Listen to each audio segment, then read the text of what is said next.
नमस्कार साथियों, स्वागत है आपका हमारे YouTube channel OP edu point पर।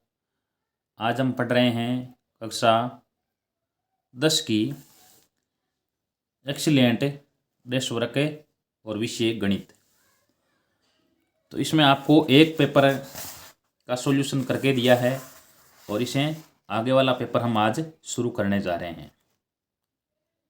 तो ये सबसे पहले बोर्ड नमूना प्रश्न पत्र 2024 आपको यहाँ दिया हुआ है, हल सहित दिया हुआ है। ठीक है, कक्षा 10 है, गणित है, पूर्णांक 82 है, समय 3.25 घंटे दिया हुआ है। तो सबसे पहले परीक्षार्थी को ये जो सामान्य निर्देश होते हैं ये पढ़ना जरूरी होता है। परीक्षार्थी सर्वप्रथम अपने प्रश्न पत्र पर नामांक अनिवार्यता लिखें। पेपर है उस पर रोल नंबर अपने लिखें। सभी प्रश्न करने अनिवार्य हैं। प्रत्येक प्रश्न का उत्तर दी गई उत्तर पुस्तिका में ही लिखें।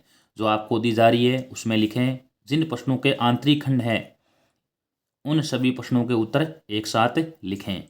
जिस प्रकार कोई प्रश्न है उसके 5-4 पॉइंट है, ठीक है, तो उनको उनके अंदर ही करना है। प्रश्न का उत्तर लिखने से पूर्व क्रमांक अवश्य लिखें, यानी कितने नंबर प्रश्न है ये लिखना जरूरी है। इस प्रकार ये बातें आपको 2-3 ध्यान देनी है। ये आपके सामने जो पेपर दिया है ये नमूने का जो सॉल्यूशन है उसका दिया हुआ है और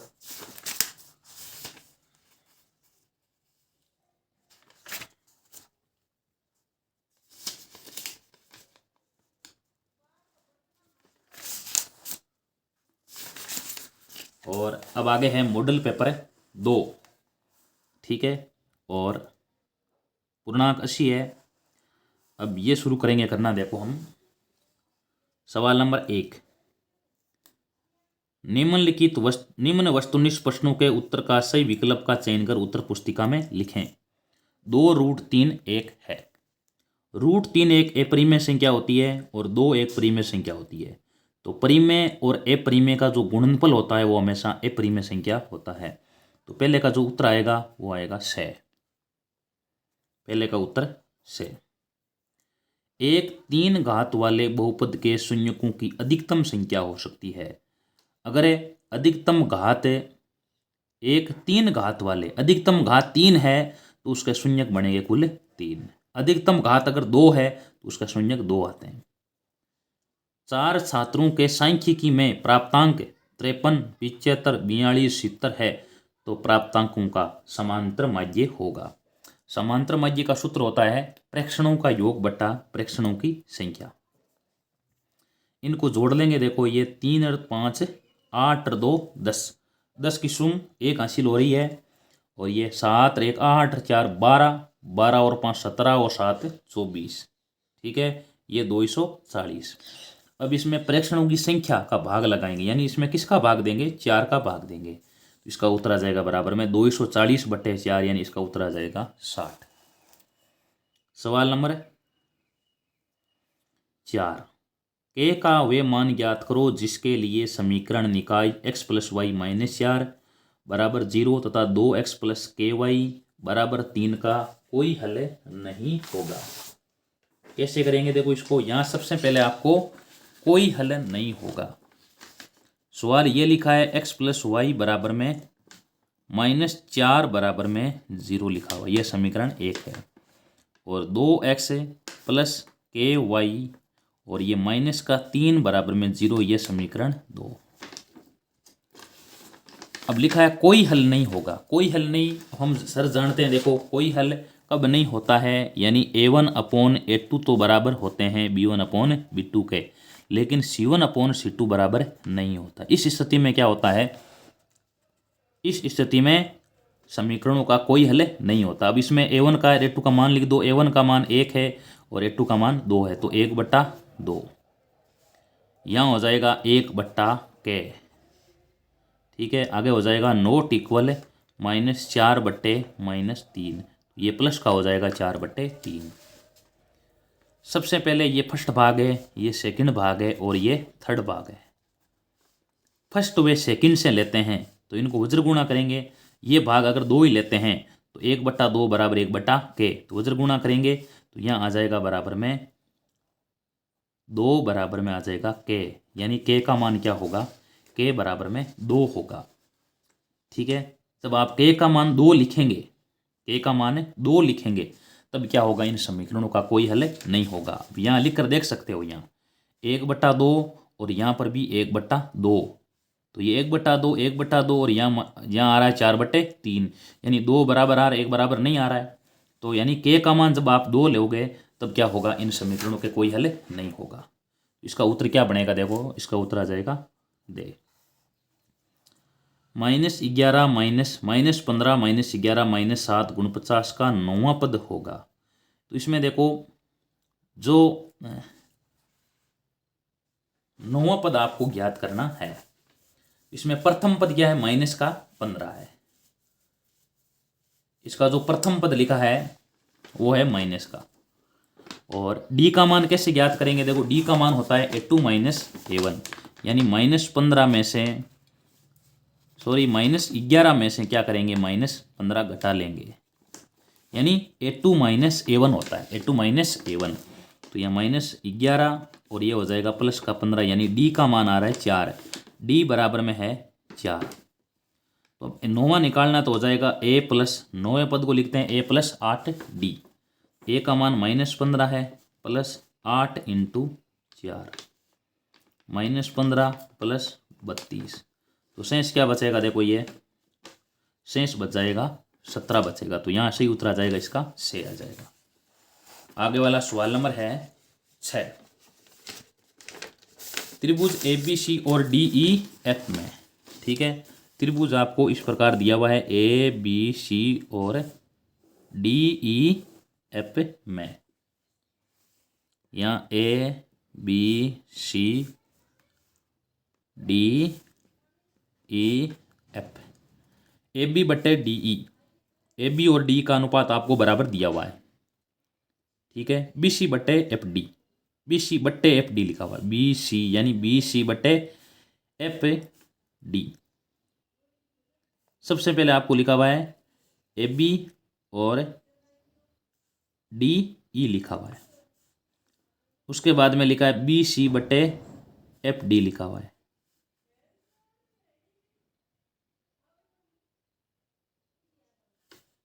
AB/DE लिखा है और BC/ लिखा हुआ है FD।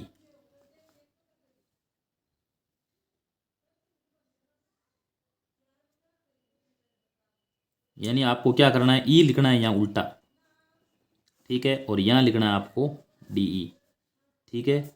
अब क्या, अब पढ़ते हैं दोबारा, देखो यहाँ पर क्या लिखा है AB/DE, यानी AB/DE, यानी AB और D का अनुपात बराबर आ रहा है BC/FD। BC का और FD का अनुपात बराबर आ रहा है, बराबर BC/DF, ठीक है। इनका अनुपात बराबर आ रहा है, तो क्या होने चाहिए, ये दो त्रिभुज समरूप होने के लिए कोण B का मान क्या होना चाहिए, D के बराबर होना चाहिए। तो इसका सही उत्तर क्या हो जाएगा, देखो से आ जाएगा।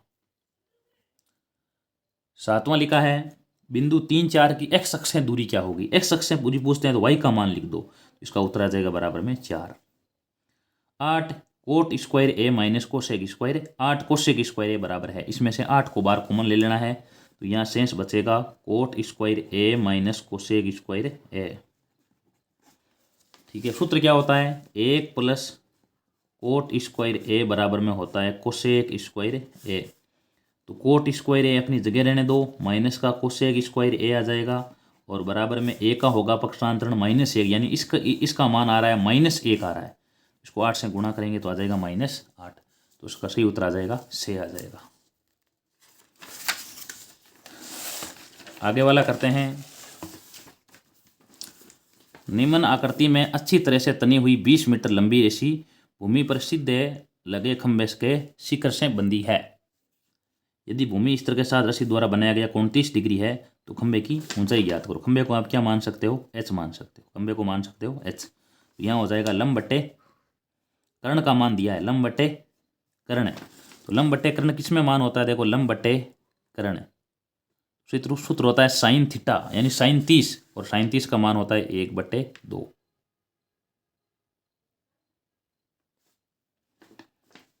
लंब बटे कर्ण एक 20 मीटर लंबी डोरी, यानी ये यहाँ पर दिया हुआ है 20 मीटर लंबी रसी हुई डोरी, यानी ये 20 30 नहीं है, यहाँ पर 20 दिया हुआ है।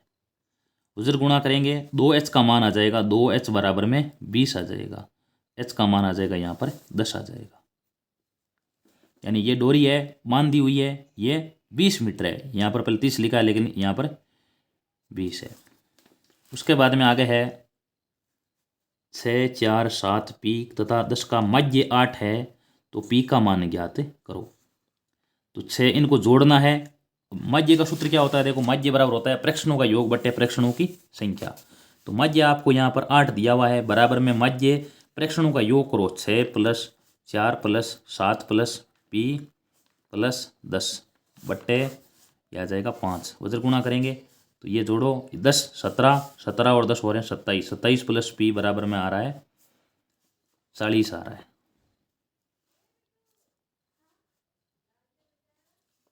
10 17 27 27 + पी बराबर में 40, पी का मान आ जाएगा 40 - 27, पी का मान आ जाएगा 13। यहाँ पर जो पी का मान आ रहा है प्लस का 13, लेकिन ऑप्शन में दिया है -11 -12 -13 और -14, तो यानी यहाँ +13 है, तो इसका सही उत्तर क्या आएगा, देखो से होगा। निम्न आकृति में टीपी और टीक्यू केंद्र ओ वाले वृत्त पर दो स्पर्श रेखाएं इस प्रकार है कि पी ओ क्यू का मान आपको दे रखा है 115 डिग्री, तो पी टी क्यू का मान याद करो। तो हमेशा याद रखें जो ये दोनों कोण होते हैं, इन दोनों कोणों का योगफल होता है 180 डिग्री। तो 180 में से घटाएंगे ये 65, तो उत्तर आ जाएगा बराबर में 65 डिग्री। तो इसका उत्तर आ जाएगा बराबर में 11वें का उत्तर आ जाएगा दे आ जाएगा।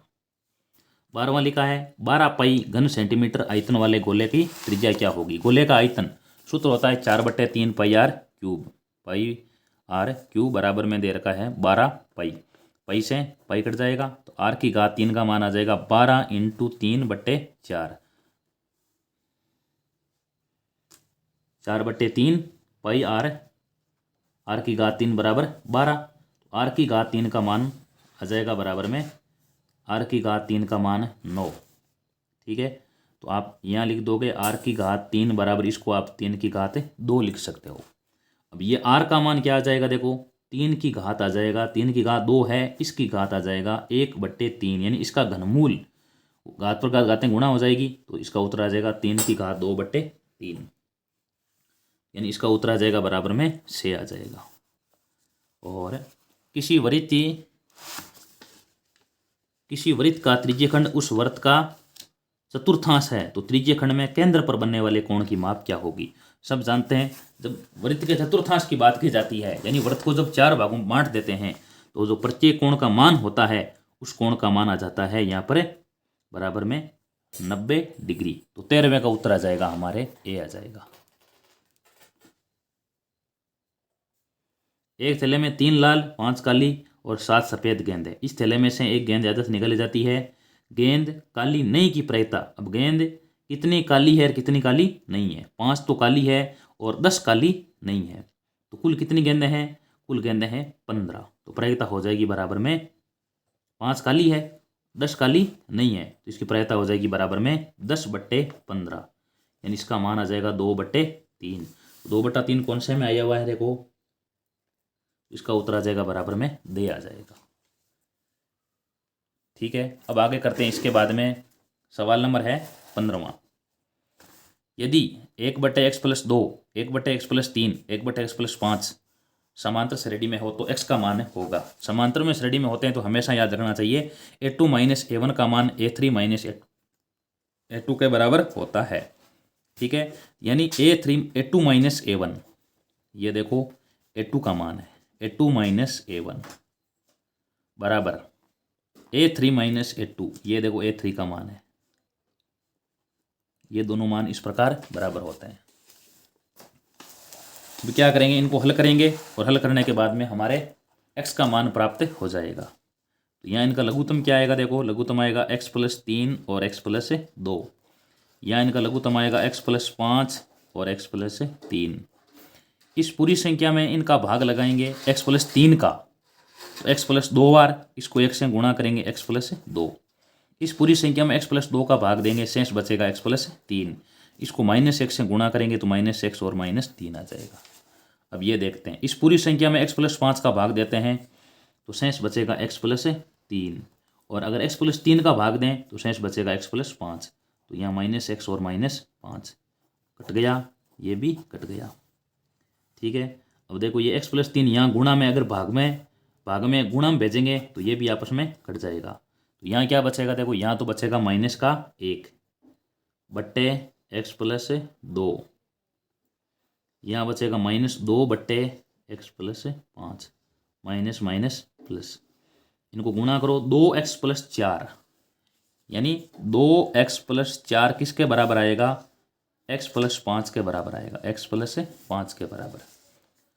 तो 2x - 1 बराबर में -x, 2x - x बराबर 5 - 4, x बराबर 1, x का मान आ जाएगा 1। तो इसका सही उत्तर क्या आएगा, देखो सही उत्तर आ जाएगा 6। आगे वाला सवाल दिया है, निम्नलिखित प्रश्नों में रिक्त स्थानों की पूर्ति करते हुए उत्तर पुस्तिका में लिखिए। n बराबर 3 या n है, 3n + 2 के 3 पद है, n का मान 1 लिख दो तो आ जाएगा 3 × 1 + 2, तो 3 + 2 5। n का मान 2 लिख दो, 3 × 2 + 2 तो आ जाएगा 6 और 2 ये आ जाएगा 8। अब n का मान 3 लिख दो तो ये आ जाएगा 9 और 2 11, तो पद आ जाएंगे 5 8 और 11। साइन थीटा बराबर 3/5 है, तो कोस थीटा का मान होगा। तो सूत्र क्या होता है, देखो sin² थीटा + cos² थीटा का मान क्या होता है, 1 होता है। हमें किसका मान, कोस थीटा का मान ज्ञात करना है। तो cos² थीटा का मान होता है 1 - sin² थीटा होता है। तो sin² का मान आपको दिया हुआ है 3/5, तो 3/5 का यहाँ वर्ग हो जाएगा, यहाँ आ जाएगा 1 - 9/25, 25 लघुत्तम आ जाएगा, 25 - 9, तो यहाँ आ जाएगा बराबर 16/25। ये स्क्वायर हटाएंगे ना तो यहाँ आ जाएगा वर्गमूल, इसका मान आ जाएगा बराबर 4/5। तो यहाँ सीधे उत्तर क्या लिख दो आप, तो इसका आंसर आएगा 4/5 लिख दो। आगे लिखा है, बेलन का वक्र पृष्ठीय का क्षेत्रफल होता है 2πr/h होता है। कल्पित विधि से समांतर माध्य ज्ञात करने की विधि क्या होती है, तो सूत्र होता है उसका a + σ fi di/σ fi। पहली वर्ग की सीमा को क्या कहते हैं, पहली वर्ग की सीमा को कहते हैं निम्न सीमा कहते हैं, और दूसरी वर्ग की सीमा को क्या कहते हैं, उच्च सीमा कहते हैं। ठीक है, उच्च सीमा और निम्न सीमा कहते हैं। आगे वाला है, चाप की लंबाई l और त्रिज्य खंड के क्षेत्रफल a में क्या संबंध होता है, तो सूत्र होता है इसका l बराबर में क्या होता है 1/2 l इन, चाप की लंबाई बराबर क्या होता है, त्रिज्य खंड का क्षेत्रफल होता है a बराबर में, त्रिज्य का क्षेत्रफल a बराबर में 1/2 l × r। ये a किसको बता रहा है, त्रिज्य खंड को क्षेत्रफल बता रहा है, बराबर सूत्र होता है 1/2 l × r होता है। तो आगे लिखा है, किसी घटना की अधिकतम प्रायिकता क्या हो सकती है, 1 हो सकती है। तो ये आपकी खाली जगह भी पूरी हो गई और वस्तुनिष्ठ प्रश्न भी पूरे हो गए। आगे वाला सवाल, यदि HCF 306 और 657 है का HCF दिया हुआ 9, यानी दो संख्या है 306 और 657, इनका HCF 9 है, तो आपको LCM ज्ञात करना है। सूत्र क्या होता है, देखो LCM × HCF बराबर में होता है दोनों संख्याओं का गुणनफल,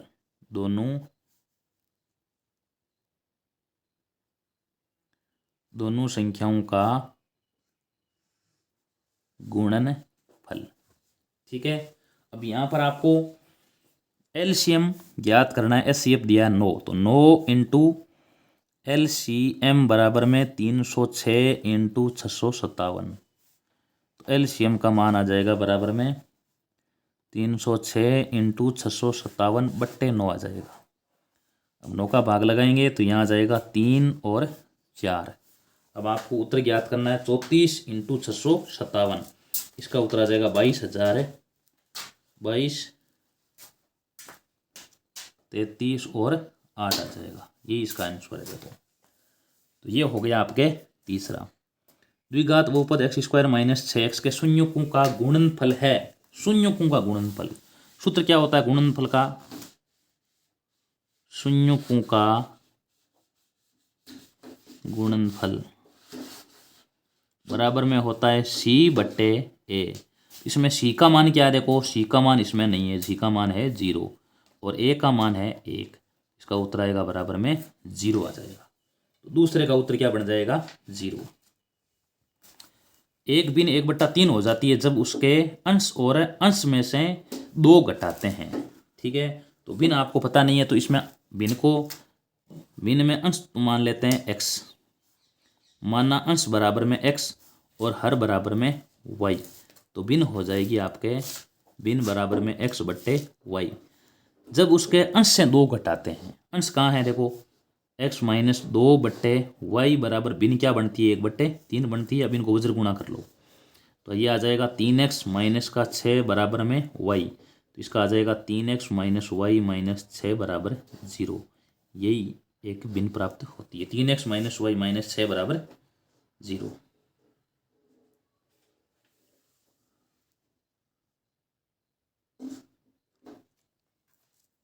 तीन एक्स माइनस वाई माइनस 6 बराबर 0।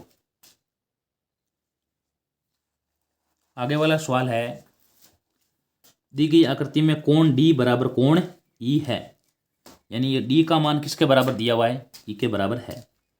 और ए डी बटे बी डी, ए डी का मान बी डी के बराबर है, ए ई बटा सी ई, ए ई का मान है वो सी के बराबर है। तो आपको क्या करना है, सिद्ध कीजिए कि त्रिभुज ए बी सी एक समद्विबाहु त्रिभुज है। ऐसे प्रश्नों में क्या होता है, देखो दिया हुआ सिद्ध करना, उत्पत्ति सब कुछ लिखनी पड़ती है। तो सबसे पहले लिखते हैं दिया हुआ। दिया हम लिखना है कोण डी बराबर कोण ई और ए डी बटे बी डी बराबर ए ई बटे ई सी। तो यहाँ दिया हुआ हो जाएगा। और सिद्ध का नाम आपको लिखना है त्रिभुज ए बी सी एक समद्विबाहु त्रिभुज है। तो आपको इसमें दिया हुआ भी लिखना है, दिया हुआ। ठीक है, इसके बाद में आगे है सिद्ध करना है और इसके बाद में आगे है उत्पत्ति। उत्पत्ति में कोण सबसे पहले देखो ये एडी बट्टे बीडी दिया हुआ है, तो यहाँ लिख लो एडी बट्टे बीडी बराबर ए ई बट्टे ई सी दिया हुआ है, ये आपको दिया हुआ है। इसको हम थेल्स प्रमेय के द्वारा कैसे लिखेंगे, विलोम से कैसे लिखेंगे, डी ई समांतर क्या हो जाएगी, बी सी हो जाएगी।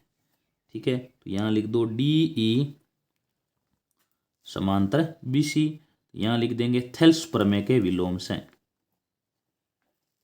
थेल्स प्रमेय के विलोम से। अगर डी ई समांतर बी सी है, ठीक है, तो यहाँ लिख देंगे कोण डी है वो कोण बी के बराबर और वो कोण ई है वो क्या हो जाएगा, कोण सी के बराबर। और ये सारे कोण होते हैं संगत कोण होते हैं। ठीक है, और कोण डी दिया है कोण ई के बराबर, आपको यहां पर दिया हुआ है, दिया हुआ है।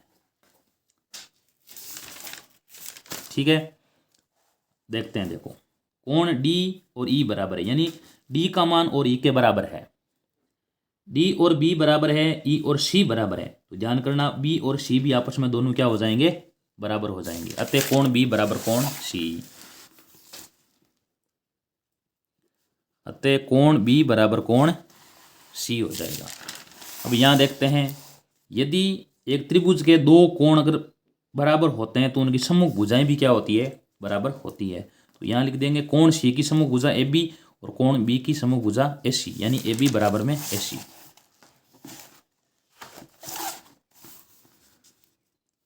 ए बी बराबर में ए सी। यहाँ लिखेंगे बराबर कोणों की सम्मुख भुजाएं बराबर होती है,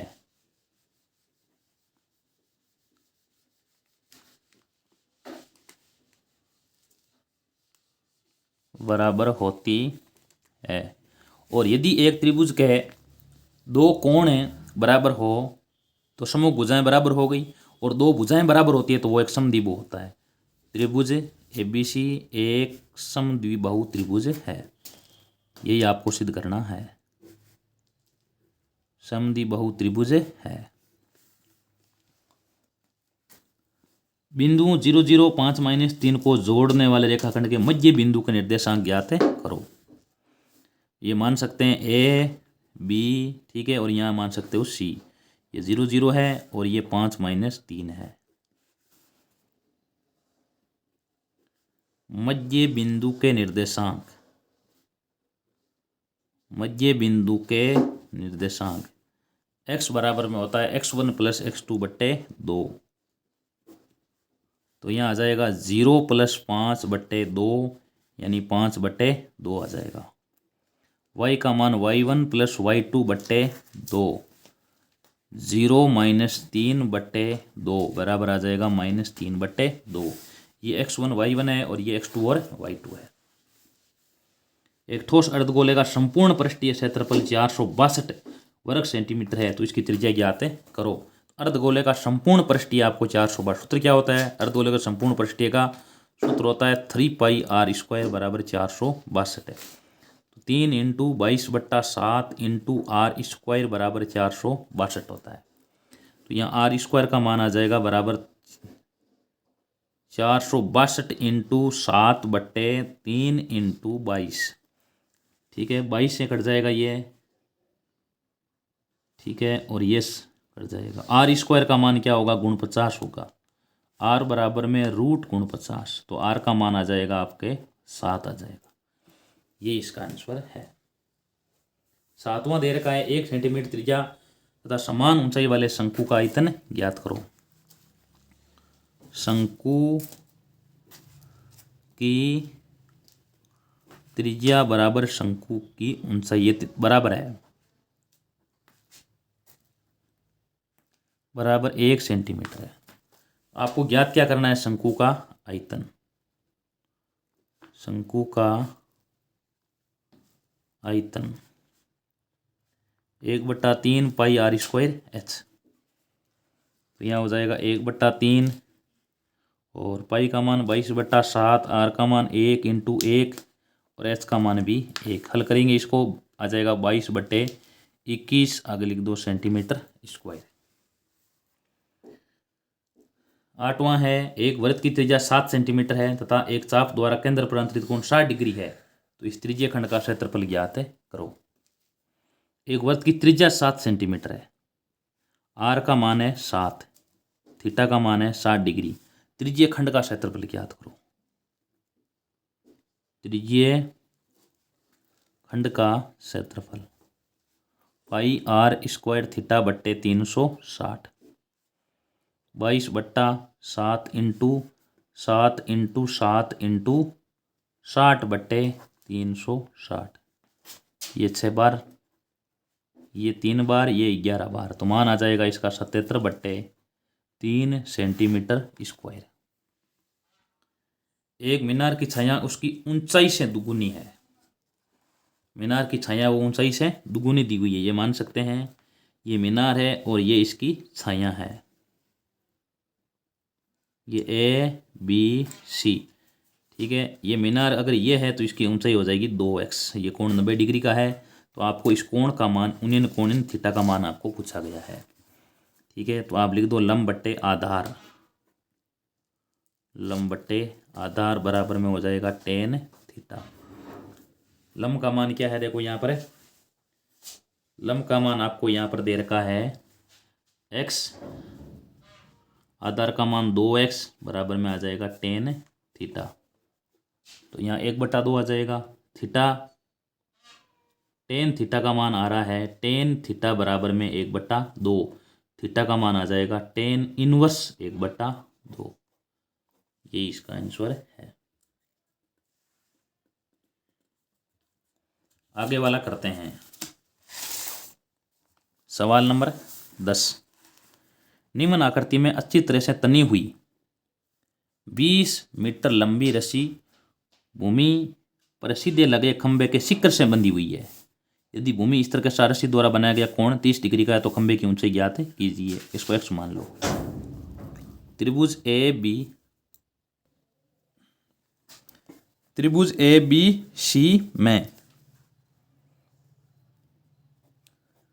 लंब बट्टे कर्ण बराबर sin थीटा, x/20 बराबर में sin 30 डिग्री, x/20 बराबर इसका मान 1/2 होता है। वज्र गुणा करेंगे 2x बराबर में 20, x बराबर में आ जाएगा बराबर में 10, यानी खंबे की ऊंचाई बराबर में आ जाएगी 10 मीटर। आगे लिखा है सवाल नंबर, अब खंड ख शुरू हो रहा है। लघुतरात्मक प्रश्न है, सिद्ध कीजिए कि रूट 6 एक अपरिमेय संख्या है। माना रूट 6 एक परिमेय संख्या है। परिमेय संख्या है तो इसको हम p बट्टा q के रूप में लिख सकते हैं। p व q पूर्णांक है, जहां q नॉट इक्वल 0। माना p व q का एक के अतिरिक्त उभयनिष्ठ गुणनखंड है।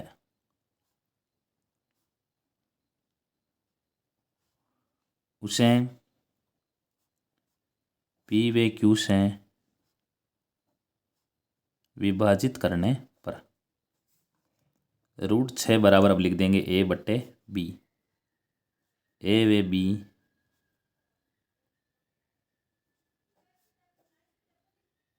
से अभाज्य संख्या है। a व b से अभाज्य संख्या है। उधर गुणा करेंगे इनको,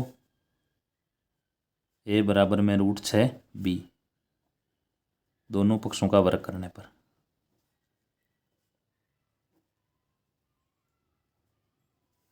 ए स्क्वायर बराबर में 6b का स्क्वायर है। 6 ए स्क्वायर भाग में जा रहा है तो यहाँ लिखना है a 6 से विभाजित है, तो ए भी 6 से विभाजित है। आगे मानना a बराबर में 6c, a का स्क्वायर में हो लेंगे 6 का स्क्वायर बराबर 6b का स्क्वायर है। 36c का स्क्वायर बराबर 6b का स्क्वायर, 6 भाग में जाएगा इसके तो आ जाएगा 6c स्क्वायर बराबर में b का स्क्वायर है। अब b है जो b स्क्वायर के भाग में 6 आ रहा है, यानी b स्क्वायर 6 से विभाजित है, तो यहाँ लिख देंगे b स्क्वायर 6 से विभाजित है, तो b भी 6 से विभाजित है। इसका अर्थ है a और b दोनों में किसका भाग जा रहा है? 6 का भाग जा रहा है। अतः a व b का a के अतिरिक्त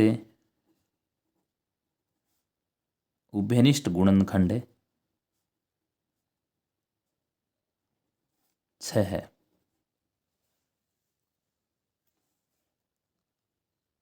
अतः विरोधाभास है कि रूट 6 एक अपरिमेय संख्या है।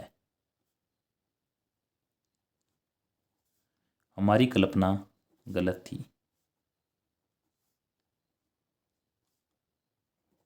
रूट 6 एक अपरिमेय संख्या होगी। रूट 6 एक अपरिमेय संख्या होगी। इस प्रकार इस प्रश्न को करना है।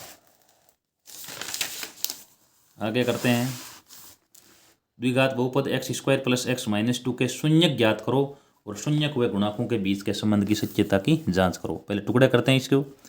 X square plus x minus 2 बराबर में 0। गुणा करें तो -2 आना चाहिए, जोड़ें घटाएं तो +1 आना चाहिए। संख्या हो जाएगी 2x और माइनस एक्स माइनस 2 बराबर में 0। X common x plus 2, -1 common x plus 2 बराबर में 0। x प्लस 2 और x माइनस 1 बराबर में x प्लस 2 बराबर 0 लें तो x का मान आएगा -2। x माइनस 1 बराबर 0 लें तो x का मान आएगा 1। आगे लिख दें सत्यता की जांच। शून्यकों का योगफल, शून्यकों का योगफल -2 + 1 -1 बचेगा। शून्यकों का गुणनफल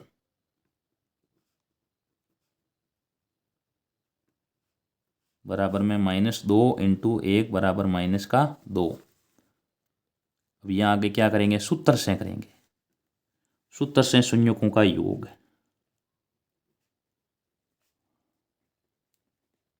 योग बराबर में सूत्र से होता है -b/a। तो इसमें b का मान है 1, इसका उत्तर आ रहा है -1। यहाँ पर भी योगफल -1 है, इधर भी आगे -1 आ रहा है। संयुग्मों का गुणनफल बराबर में आएगा c/a आ जाएगा। तो c का मान क्या है, c का मान आपके पास में है, इसमें है -2/1, इसका उत्तर आ जाएगा -2। अतः संयुग्मों व गुणांकों के मध्य संबंध सत्य है। यही आपको करना है। आगे सवाल नंबर है 6। दो अंकों की एक संख्या इस प्रकार है कि जब इसे 9 से गुणा किया जाए तो वह उस संख्या की दुगुनी हो जाती है जो कि मूल संख्या के अंकों के स्थान परस्पर बदलने से बनती है।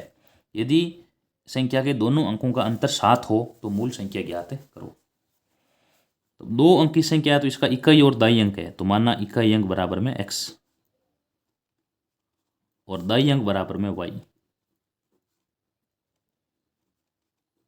तो संख्या क्या बनेगी, संख्या हमेशा याद रखें इकाई को रखते हैं अलग है और दाई को रखते हैं 10 के गुणा में, तो संख्या आ जाएगी 10y + x। इस संख्या का 9 गुणा, यानी इसका 9y कर लो, इसका 9 गुणा, इस पूरी एक संख्या इसका 9 गुणा उस संख्या का दुगुना हो जाता है जो मूल संख्या के अंकों के स्थान परस्पर बदलने पर, इकाई को दाई में करो और दाई को इकाई में करो, तो यह हो जाएगा 10x + y। तो इसका जो 9 गुणा है ना, वो इसका कितना गुणा है, 2 गुणा है।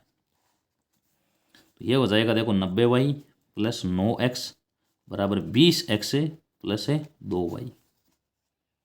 पक्षांतरण करेंगे, 9x माइनस का 20x प्लस का 90y और माइनस का 2y बराबर में 0 बचेगा, -11x बचेगा और इधर बचाएगा यहाँ पर प्लस का 88y बराबर में 0। 11 कॉमन, -x + 88 8y हो जाएगा। सॉरी, यहाँ पर लिखेंगे 8y बराबर में 0, -x + 8y बराबर में 0। यह है समीकरण 1।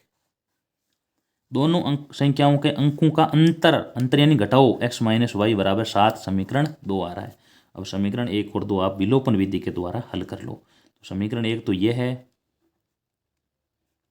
और समीकरण 2 है x - y बराबर में 7 है। विलोपन द्वारा हल करेंगे तो ये कट जाएगा, तो यहाँ पर ये क्या बनेगा, देखो ये 7y बराबर में 7 है, तो y का मान आ जाएगा 1 और y का मान अब समीकरण 1 में रखने पर लिख दो। y का मान समीकरण 1 में रखने पर x - 1 बराबर 7, x - 1 बराबर में 7, x का मान आ जाएगा 8। इकाई अंक तो क्या आ रहा है, इकाई अंक तो है 8 और दाई अंक है 1। तो संख्या क्या हो जाएगी, तो संख्या बराबर में इकाई को लिखते हैं अलग है, यानी 8 को लिखेंगे अलग है और दाई है वो 10 के गुणा में आ जाएगा, बराबर में संख्या आ जाएगी 18। अब लिखा क्या है, इस संख्या का 9 गुना, इसका 9 गुना क्या होगा, इसका 9 गुना करते हैं तो यह आ जाएगा 162 है। और इस संख्या के अंक पलटने पर, यानी अंक पलटने तो 81 आएगा। देखो 81 का 2 गुना 162 हो रहा है, सही है।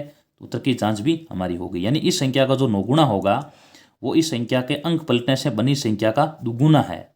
और साथ में अंकों का अंतर कितना है, देखो इकाई और दाई में अंतर कितना आ रहा है, सिर्फ 7 का अंतर आ रहा है और यही दिया गया था। देखो यहाँ पर यदि संख्या के दोनों अंकों का अंतर 7 है तो ये जांच भी हो गई।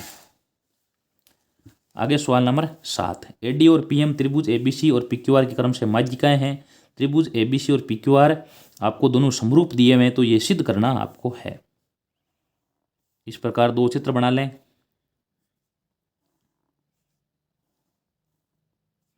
यह है ए बी सी और यह है पी क्यू आर। एडी और पीएम ये माध्यिका है, ए डी और पी एम माध्यिका दी हुई है, ठीक है। अब आपको दिया हुआ है ए बी सी पूरा और पी क्यू आर ये दोनों समरूप है, तो आपको ये सिद्ध करना है कि ए बी बट्टे पी क्यू बराबर ए डी बट्टे पी एम। ये किस त्रिभुज में आ रहा है? ये त्रिभुज आ रहा है ए बी डी और त्रिभुज पी क्यू एम। इन दोनों को आपको समरूप करना होगा। ठीक है, तो सबसे पहले लिखते हैं दिया हुआ ए डी और पी एम त्रिभुज ए बी सी और पी क्यू आर ये क्रम से माध्यिकाएं हैं और त्रिभुज ए बी सी समरूप त्रिभुज पी क्यू आर है। दिया हुआ और सिद्ध करने में लिख देंगे ए बी बट्टे पी क्यू बराबर ए डी बटा पी एम। अब लिखेंगे आगे इसमें उत्पत्ति। माध्यिका क्या करती है? देखो, सम्मुख भुजा को दो भागों में बांट देती है। तो B D plus D C बराबर में हो जाएगा बी सी। ठीक है, और साथ में ध्यान रखना बी डी का मान क्या होता है? देखो, डी सी के बराबर होता है। बी डी का मान डी सी के बराबर। यहाँ लिख देंगे B D plus B D बराबर में बी सी। तो बी सी का मान क्या होगा? देखो, 2 बी डी हो जाएगा। बी सी का मान है 2 बी डी। इसी प्रकार क्यू आर का मान हो जाएगा 2 क्यू एम। ठीक है, अब त्रिभुज आपको ये समरूप दिए हुए हैं दोनों त्रिभुज। तो समरूप त्रिभुजों की संगत भुजाएं समानुपाती होती है। ए बी बट्टे पी क्यू बराबर में ए बी बट्टे पी क्यू बराबर बी सी बट्टे क्यू आर बराबर में ए सी बट्टे पी आर। कोष्टक में लिख दो त्रिभुज आपको दिया हुआ है ए बी सी समरूप त्रिभुज पी क्यू आर समरूप दिया हुआ है। और यहाँ लिख देंगे ए बी बट्टे पी क्यू बराबर बी सी का और क्यू आर का मान आपको दिया है। बी सी का मान है 2 बी डी और क्यू आर का मान है 2 क्यू एम बराबर में है ए सी बट्टे पी आर। 2 से 2 कट गया। ए बी बट्टे पी क्यू बराबर बी डी बट्टे क्यू एम बराबर ए सी बट्टे पी आर। ठीक है, अब आपको दो त्रिभुज लेने हैं। त्रिभुज ए बी डी वे त्रिभुज पी क्यू आर में सबसे पहले ए बी बट्टे पी क्यू लो और बी डी बट्टे क्यू एम लिखो। ये यहाँ लिख दो, हम सिद्ध कर चुके हैं, सिद्ध कर चुके हैं। ठीक है, और जो अब ये त्रिभुज ए बी सी और पी क्यू आर समरूप है तो ये कोण बी और कोण क्यू बराबर है। ठीक है, इसके आगे यहाँ लिखना है आपको कोण बी बराबर में कोण क्यू और कोष्टक में रख दो त्रिभुज ए बी सी समरूप त्रिभुज P Q R. A B C समरूप त्रिभुज पी क्यू आर। तो ये देखो, दो भुजाएं समानुपाती होगी, मध्य का कोण बराबर है तो त्रिभुज समरूप हो जाएंगे। तो यानी ए बी डी समरूप त्रिभुज पी क्यू एम। नियम कौन सा काम कर जाएगा? एस ए एस समरूपता से। और जो त्रिभुज समरूप होते हैं उनके संगत भाग बराबर होते हैं। संगत भुजाएं क्या होती है? संगत भुजाएं समानुपाती होती है। तो यहाँ लिख देंगे ए बी बट्टे पी क्यू बराबर में बी डी बट्टे क्यू एम। कोष्टक में लिख देंगे समरूप त्रिभुजों की संगत भुजाएं समानुपाती होती है। यही बात आपको यहाँ पर सिद्ध करनी है।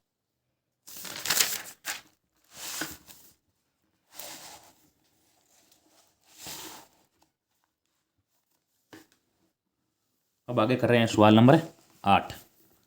6 1 8 2 9 4 और x और y समान चतुर्भुज के शीर्ष है तो x और y का मान ज्ञात कीजिए।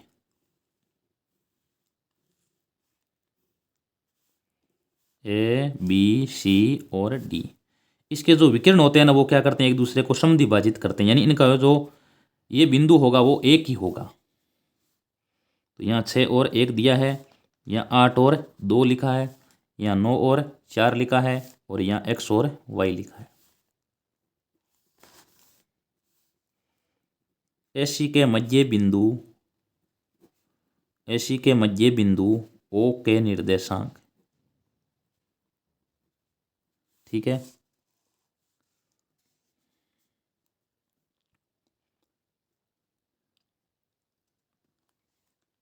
x बराबर में सूत्र होता है x1 प्लस x2 बट्टे 2। तो 6 प्लस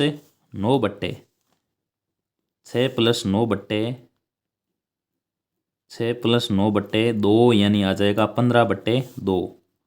y का मान y1 प्लस y2 बट्टे 2 आ जाएगा 1 प्लस 4 बट्टे 2 यानी 5 बट्टे 2 आ जाएगा। अब लिखेंगे आगे बी डी के मध्य बिंदु Q के निर्देशांक। BD के मध्य बिंदु Q के निर्देशांक x बराबर में क्या होगा, देखो 8 + x/2। y का मान आ जाएगा y + 2/2 आ जाएगा। तो इसमें जो x का मान होगा, इसमें जो x का मान है वो इस x के बराबर है, इसमें y का मान है वो y के बराबर है। इसमें x का मान 15/2 वो 8 + x/2 के बराबर होगा। तो यहाँ लिख लो 8 + x/2 बराबर में 15/2। 8 + x को 2 से गुणा कर लेंगे, इधर आ जाएगा 15 × 2, 2 भाग में जाएगा, 2 से 2 कट जाएगा, x बराबर 15 - 8 यानी 7 आ जाएगा।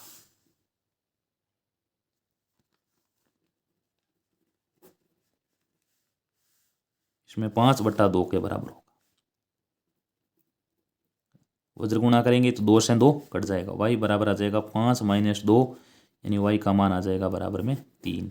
तो x का मान 7 है और y का मान है 3।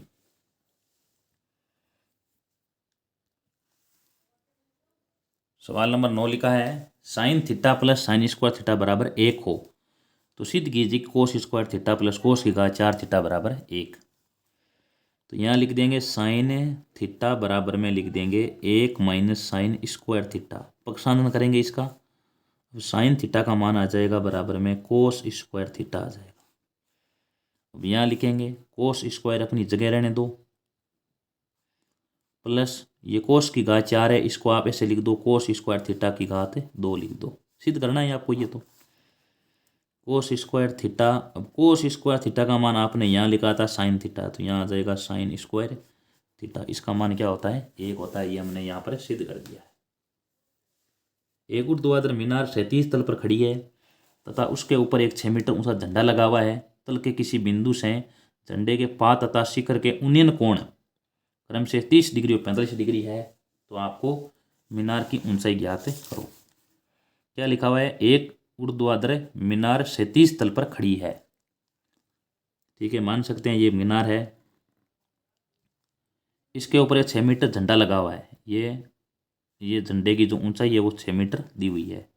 तल के एक बिंदु से, यहाँ से झंडे के पाद यानी ये कोण आपको 30 डिग्री दिया हुआ है और झंडे का जो शिखर का कोण है उस कोण का मान आपको दिया है 45 डिग्री।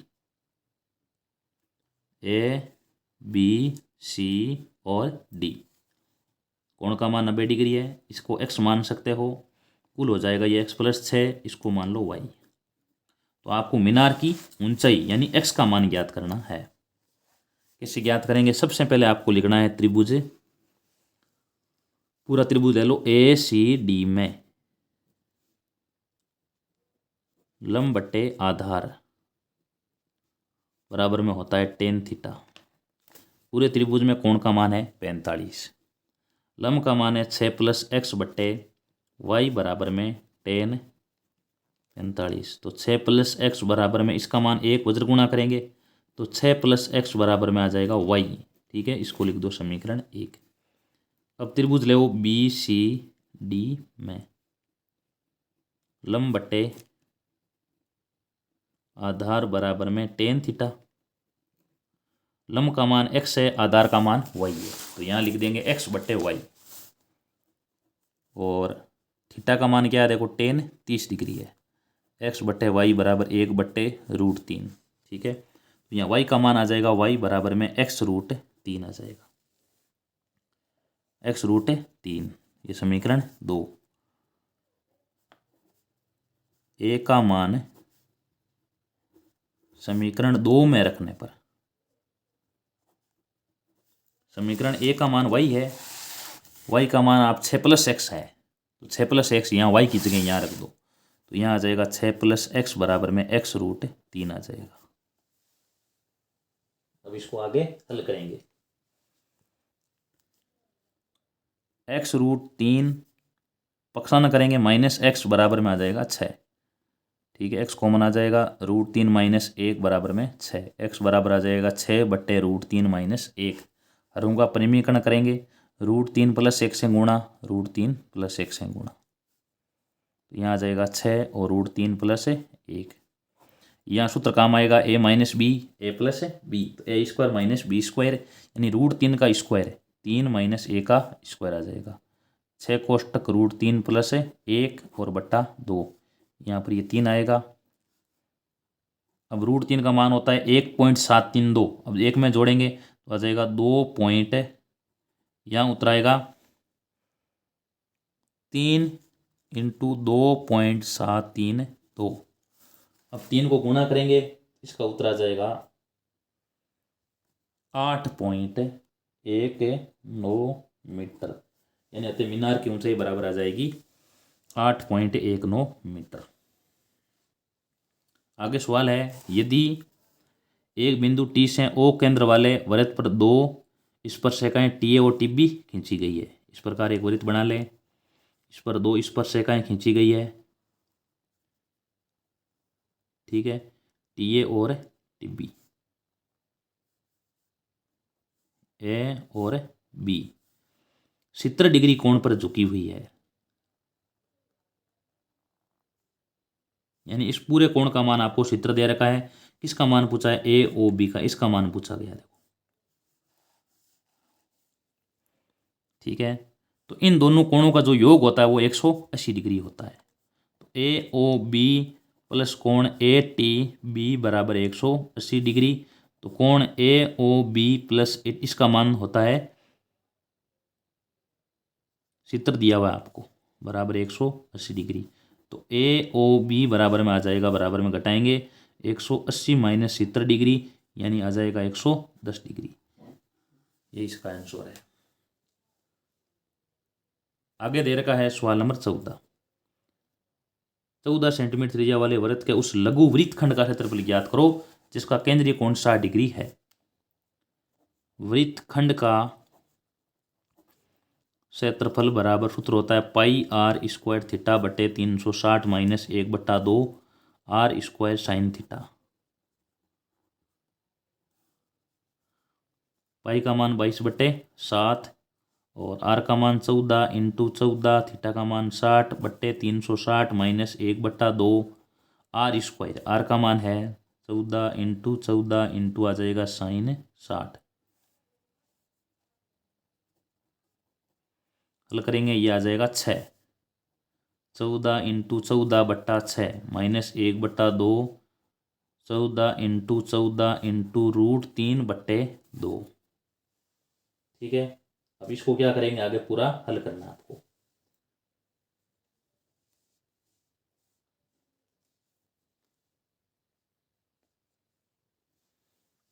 अब इसमें से यहाँ आएगा 2, यहाँ आएगा 7, ठीक है, यहाँ आ जाएगा 3, यहाँ आएगा 11। गुणा करना इनको, 28 को गुणा करते हैं 11 से, ये आ जाएगा 308/3 माइनस 100, ये आ जाएगा यहाँ पर 7 × 50 इंटू 1.732।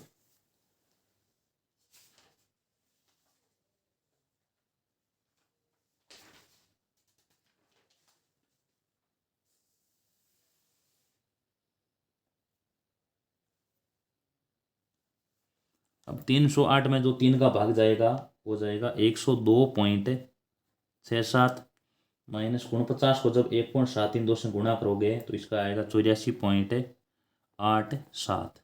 अब घटा लो, इसका उत्तर आ जाएगा बराबर 17.8 सेंटीमीटर स्क्वायर। ये प्राप्त हो गया आपको लघु वृत्तखंड का। आगे सवाल दे रखा है,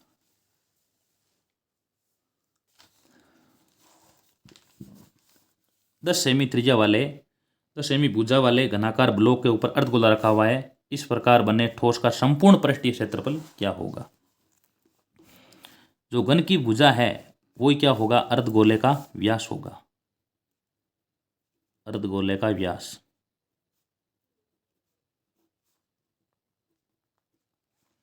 बराबर घन की भुजा, ये आएगी बराबर 10 सेंटीमीटर, ठीक है। और आपको याद करनी है अर्धगोले की त्रिज्या।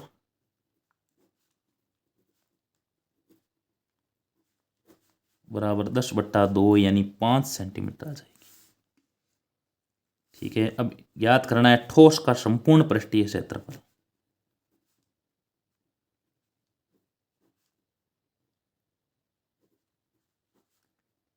बराबर में सूत्र हो जाएगा इसका घन का संपूर्ण पृष्ठीय क्षेत्रफल 6L² प्लस अर्धगोले का पृष्ठीय क्षेत्रफल माइनस वृत्त का क्षेत्रफल 6L² प्लस आ जाएगा, घटा देंगे 2πr² में घटा देंगे ये, तो बचेगा πr²। तो 6 × L का मान 10 है प्लस 22/7 × R का मान 5 × 5 है 600 प्लस है, गुणा करेंगे यह आ जाएगा 25 और 25 को गुणा करेंगे 22 से 550/7।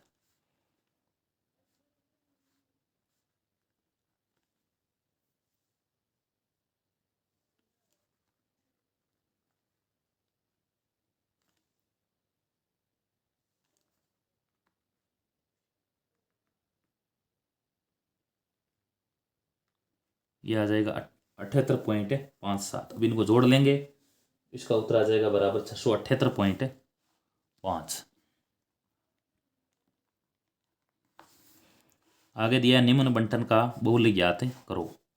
अब इसमें देखो सबसे अधिक बारंबार 16 की है, तो बहुलक वर्ग बराबर में आ जाएगा 30 है 40। तो यहाँ लिखना है सबसे अधिक बारंबारता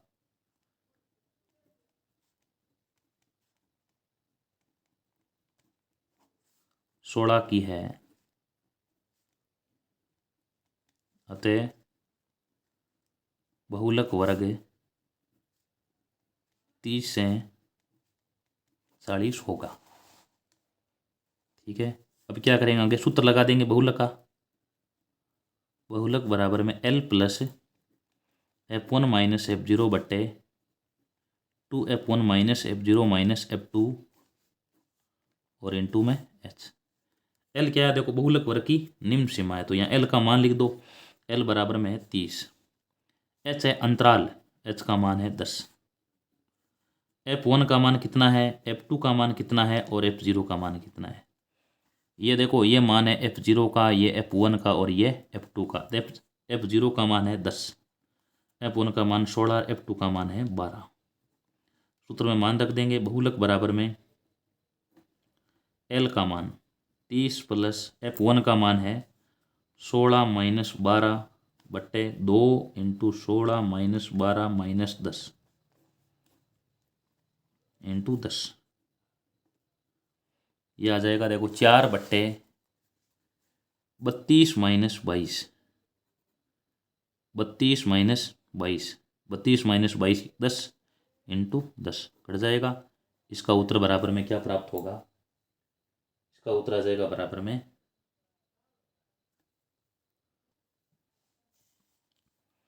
यहाँ आ जाएगा 10, 6 होगा। इसका उत्तर आ जाएगा बराबर में 36। यही इसका आंसर है। आगे वाला है, किसी यादृच्छा के लिए वर्ष के नवंबर मास में 5 रविवार होने की प्रायिकता ज्ञात कीजिए। अब नवंबर में 4 सप्ताह पूर्ण होते हैं। देखो नवंबर में दिन कितने हो रहे हैं, 30 दिन हो रहे हैं। तो प्रत्येक वार 4 बार आ चुके हैं। अब शेष दिन 2 बचे हैं, उन दोनों में से क्या क्या आ सकते हैं। देखो रविवार और सोमवार आ सकते हैं, 2 बार, या सोमवार या मंगलवार भी आ सकते हैं। 2 दिन वो शेष बचे हैं, वो उनमें से मंगलवार और बुधवार भी आ सकते हैं। बुधवार और गुरुवार भी आ सकते हैं, या गुरुवार और शुक्रवार भी आ सकते हैं। शुक्रवार और शनिवार और रविवार, इस प्रकार दिन आ सकते हैं। इसमें पूछा है 5 रविवार, 4 तो पहले आ चुके हैं, 5 रविवार आने चाहिए। और 5 रविवार कब होंगे, जब वो दिन क्या हों, या तो रविवार सोमवार हो और या क्या हो, शनिवार रविवार हो। तो प्रायिकता क्या हो जाएगी, देखो कुल 1 2 3 4 5 6 7 है। 7 में से अगर ये स्थिति हो तब उस सप्ताह में कितने रविवार होंगे? 5 रविवार होंगे। तो प्रायिकता क्या हो जाएगी इसकी? 2/7 हो जाएगी। प्रायिकता का सूत्र लिख दो, संभावित परिणाम बटे कुल परिणाम। तो इसकी प्रायिकता हो जाएगी बराबर 2/7। आगे लिखा है कुछ विद्यार्थियों प्राप्त नीचे दिए गए हैं। अब यहाँ पर आपको 2 प्रश्न करने हैं, ठीक है। तो इसमें आपको ये नीचे वाला प्रश्न कर लेना चाहिए। इसका प्राप्तांक को मध्य ज्ञात करो। मध्य ज्ञात करना है आपको। प्राप्तांक दिए गए हैं और विद्यार्थियों की संख्या दी हुई है। इसको यहाँ कर लेते हैं। प्राप्तांक दिया हुआ है और विद्यार्थियों की संख्या।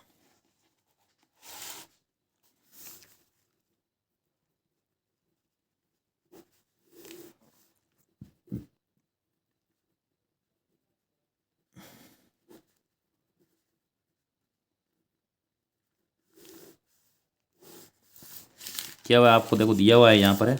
सबसे पहले 10 से लेकर के 80 तक।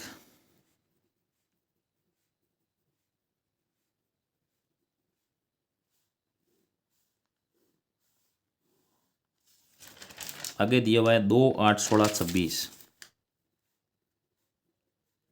2, 8, 16, 26, 20, 16 ये दिया हुआ आपको।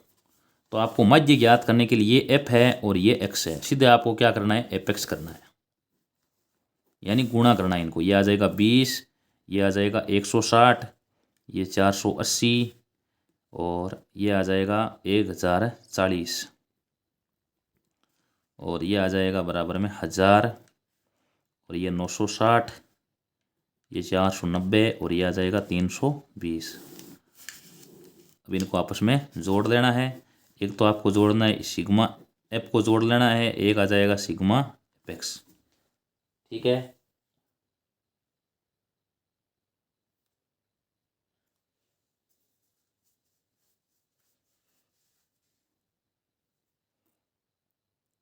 यह आएगा 10 और 6 16, 16 और 6 22, 28, 28 और 4 हो रहे हैं 32, 32 और 7 हो रहे हैं 39।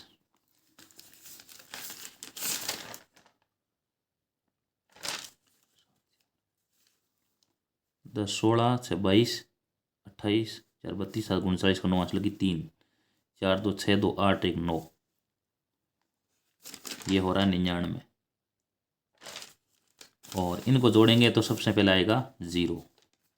ये 8, 8, 16, 16 और 4 20 हो रहे हैं।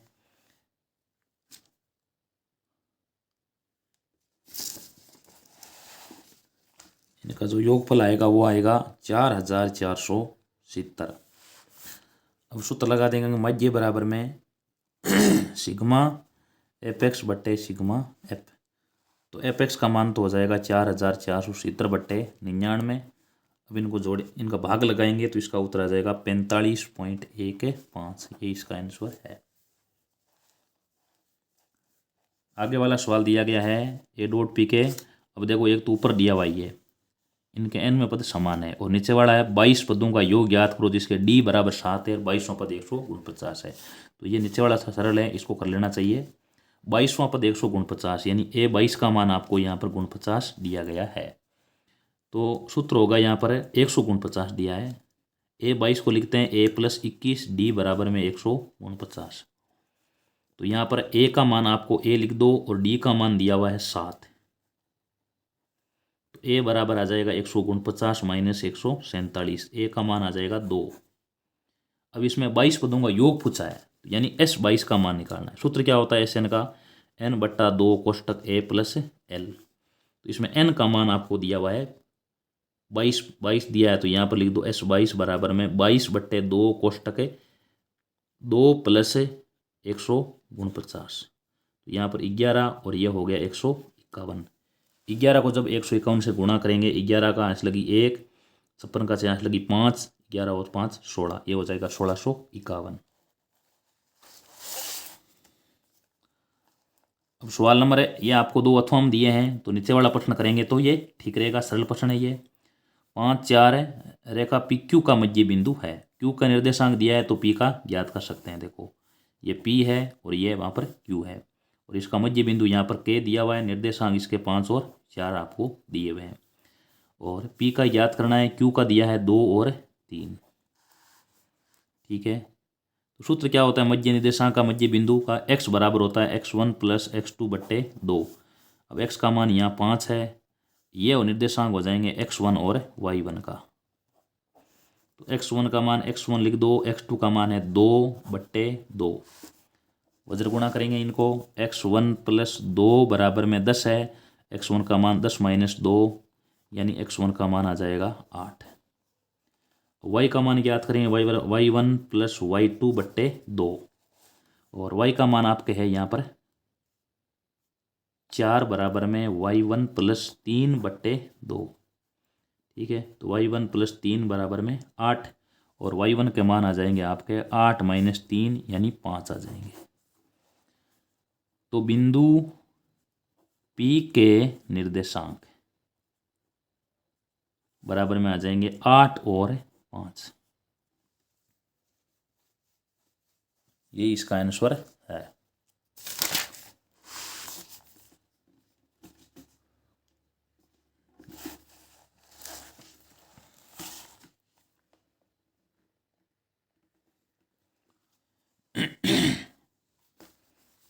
हाँ, इस प्रकार इस सवाल में भी 2 प्रश्न दिए हुए हैं। तो नीचे वाला प्रश्न है ये थोड़ा सरल है, ये कर लेते हैं। यदि एक बिंदु ए से ओ केंद्र वाले वृत्त पर ए बी और AC 2 स्पर्शरेखाएं इस प्रकार है कि BOC का मान 140 डिग्री है, तो BAC ज्ञात कीजिए। ओ केंद्र वाले, ठीक है, ये स्पर्शरेखाएं खींची गई है ए से AB और AC। ठीक है, BOC यानी इस पूरे कोण का मान आपको दिया हुआ है 140 डिग्री। तो किसका मान पूछा है, BAC का मान, इसका मान पूछ लिया गया है। यह प्रश्न बार बार आ रहा है, देखो इसी एक पेपर में भी आ रहा है। बताया हुआ है इन दोनों कोणों का योगफल 90 180 के बराबर होगा, यानी BOC + ABC बराबर 180 डिग्री। क्योंकि ये दोनों 90-90 के होंगे, स्पर्शरेखा है, चतुर्भुज है। ठीक है, चतुर्भुज में ये अगर दो कोण 90-90 यानी 180 के हो रहे हैं, तो शेष इन दोनों कोण योगफल भी 180 डिग्री होगा। तो आपको पूछा है BAC का, तो BAC कोण BAC का मान आ जाएगा 180 डिग्री माइनस BOC का मान है 140 डिग्री, तो ये BAC का मान आ जाएगा 40 डिग्री। आगे वाला करते हैं। यहाँ पर देखो बहुलक आपको 36 दिया हुआ है और लुप्त बारंबारता f ज्ञात कीजिए। ठीक है, ये भी कर सकते हो और यहाँ पर ऊपर वाला भी कर सकते हैं। ठीक है, ये नीचे वाला कर लेते हैं। यहाँ पर बहुलक आपको 36 दिया, बहुलक देखो किन के बीच में आया हुआ है, 30 और 40 के बीच में। तो हमारा बहुलक वर्ग क्या होगा, देखो 30 से 40 होगा, क्योंकि 36 है वो 30-40 के बीच में आ रहा है। तो यहाँ लिख दो बहुलक वर्ग, बहुलक वर्ग बराबर में होगा 30 से 40। सूत्र लिख दो बहुलक का, L + F1 - F0 बट्टे 2F1 - F0 - F2 इंटू हो जाएगा H। L का मान, L निम्न सीमा कितनी है, देखो निम्न सीमा है 30। H का मान अंतराल 10 का है, 10 लिख देंगे। F1 क्या होता है, F है F1 F0 F2, ये तो हो जाएगा F1, ये हो जाएगा F0 और ये हो जाएगा F2। तो F1 का मान तो है 16, F0 का मान है F और F2 का मान है 12। तो यहाँ लिख देंगे, देखो सूत्र में मान लगा देंगे। बहुलक का मान आपको दिया हुआ है 36, 36 बराबर में L 16 minus F1 - F0, F0 का मान है F, 2F1 2 into F1 2 into 16 minus F0 का मान F है, F2 का मान 12 है और इंटू लिख देंगे यहाँ पर 10। तो ये माइनस में कर दो, ये 6 आ जाएगा। ये 36 माइनस 30 बराबर 6, तो ये आ जाएगा 16 माइनस F, 32 माइनस F माइनस 12 इंटू आ जाएगा 10। ठीक है, अब इनको आगे हल करेंगे। वज्र गुणा कर लो इनको। पहले तो लिख दो 6 बराबर में 16 माइनस F, यहाँ लिख देंगे 6 बराबर 16 माइनस एफ। 6 बराबर में 16 माइनस एफ और 32 में से 12 घटाएंगे 20 माइनस एफ। 20 माइनस एफ और इंटू 10।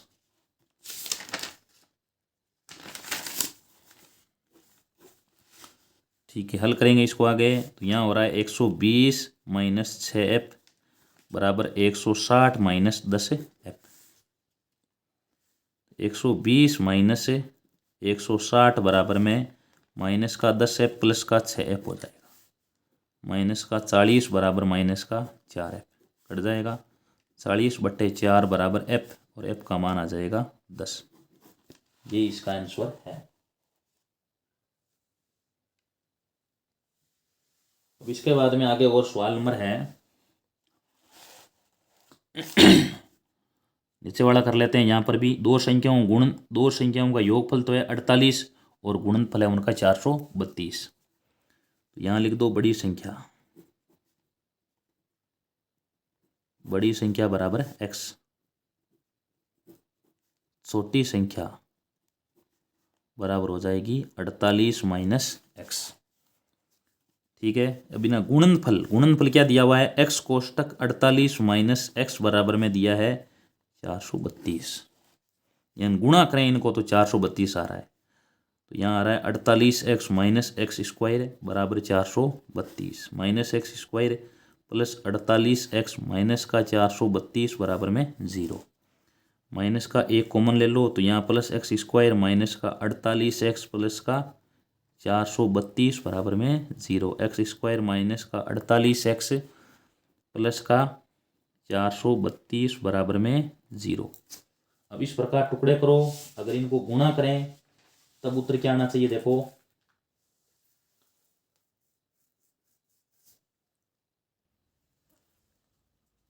गुणा करने पर आना चाहिए 432 और जोड़ें घटाएं तो आना चाहिए 48x। तो इसके उत्तर आ जाएंगे एक्स स्क्वायर टुकड़े हो जाएंगे माइनस का 36x और माइनस का 12x प्लस 432 बराबर में 0। इनको गुणा करेंगे तो ये 432 आ जाएगा। ठीक है, x कॉमन आएगा x माइनस 36 माइनस 12 कॉमन आएगा x माइनस 36। तो x माइनस 36 और x माइनस 12। x माइनस 36 बराबर 0 तो x बराबर आ जाएगा 36 और x माइनस 12 बराबर 0 आएगा तो x का मान आ जाएगा 12। ठीक है, तो संख्याएं क्या हो सकती है, संख्याएं बराबर होगी 36 और 12। 22वां लिखा हुआ है। 22वां देखो नीचे वाला सरल है, इसको कर लेते हैं। इसको थीटा का मान यहाँ 60 डिग्री दिया हुआ है तो यहाँ इसको लिख सकते हैं 1 प्लस कोस स्क्वायर 60। तो यहाँ लिख दो कोस स्क्वायर 60। कोस 60 का मान होता है 1/2 का वर्ग। यहाँ आ जाएगा 1/4। यहाँ लघुत्तम आएगा 4 तो यहाँ बन जाएगा 4 माइनस 1। तो इसका उत्तर आ जाएगा √3/4 का वर्गमूल हो जाएगा 2।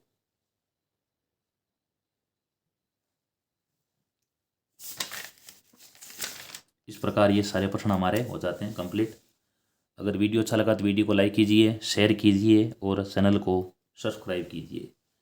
अब ये आगे है जो मॉडल पेपर 3 दिया है वो आगे वाले वीडियो में शुरू करेंगे। धन्यवाद।